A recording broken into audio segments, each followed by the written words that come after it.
interview today with Dave Serio, the Educator and Public Programming Specialist at the Arab American National Museum in Dearborn, who joins us today on the MegaCast. Dave, thanks for being with us today. My pleasure. Thanks for having me. Appreciate having you on. Tell us a little bit about, just briefly, a little bit about some of the services and other information that is provided by the Arab American National Museum that's located right here in the local area in Dearborn. Sure, of course. So the Arab American National Museum is the first and only museum of its kind in the United States that's dedicated to telling the history, culture, and contributions of Arab Americans. So we see ourselves primarily as a space for folks to come in and get an education about who we are as Arab Americans, but also a space for the Arab American community to come in and feel represented, feel welcome, have conversations, and really just a space to kind of call their home. We're joined by Dave Serio. He is the Educator and Public Programming Specialist at the Arab American National Museum in Dearborn, joining us today on the MegaCast. And Dave, let's just talk a little bit about life as an Arab American in our local area, but really just in general, especially in the 21st century. So.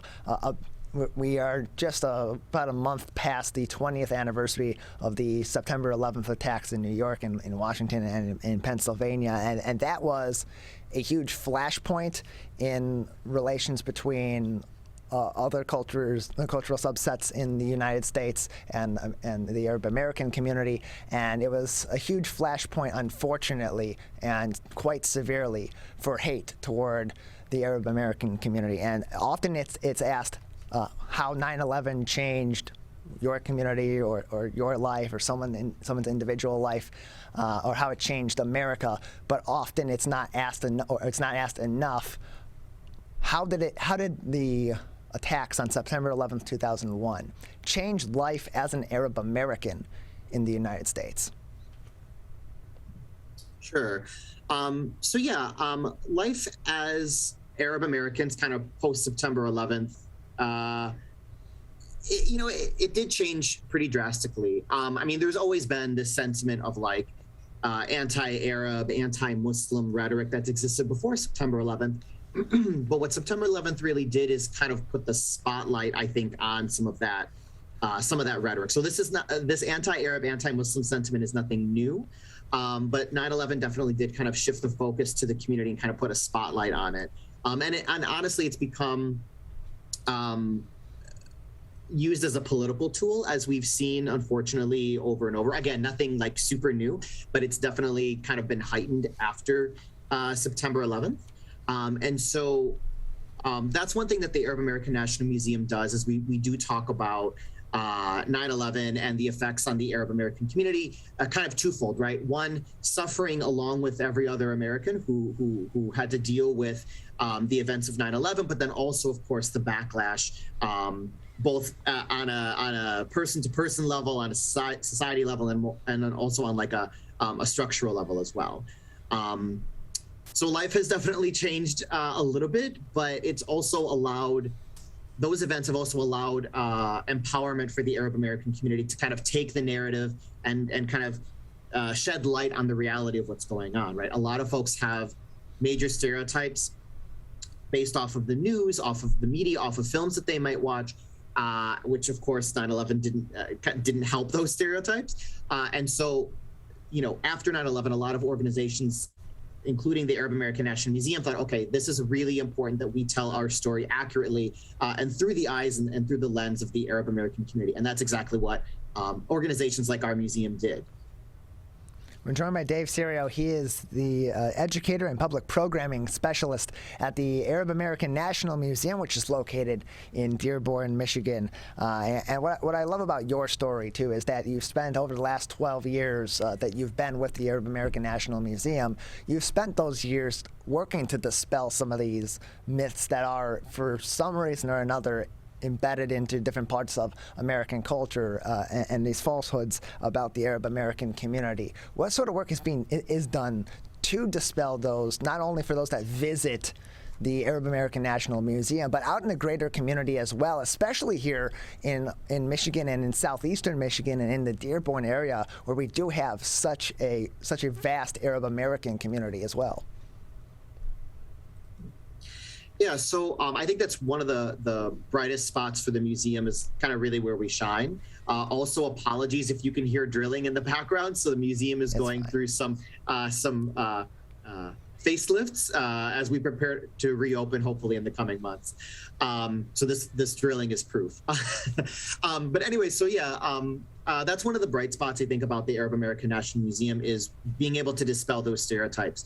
We do that, of course, through our core galleries. We have an entire room dedicated to unpacking the stereotypes that exist about the community, based off of the late Dr. Jack Shaheen, who was a media analyst, and he reviewed over 1,000 films that were connected to Hollywood. And out of 1,000 films that he watched, only 12 portrayed Arabs or Arab Americans in a positive light. And so we've used that research and exhibit to dispel to kind of help dispel the stereotypes that exist about the community through media and through film. And even outside the museum walls, there's lots of great organizations doing really effective and amazing work. You have different organizations around the Metro Detroit area, and even, of course, beyond that host events, have discussion circles, have interfaith activities and workshops. And so, yeah, I think there's a lot of organizations doing really, really great work. And one of the things that the museum tries to do is really kind of connect to those organizations to help build a network of Arab American communities and organizations to kind of help propel that work beyond just like our individual organizations.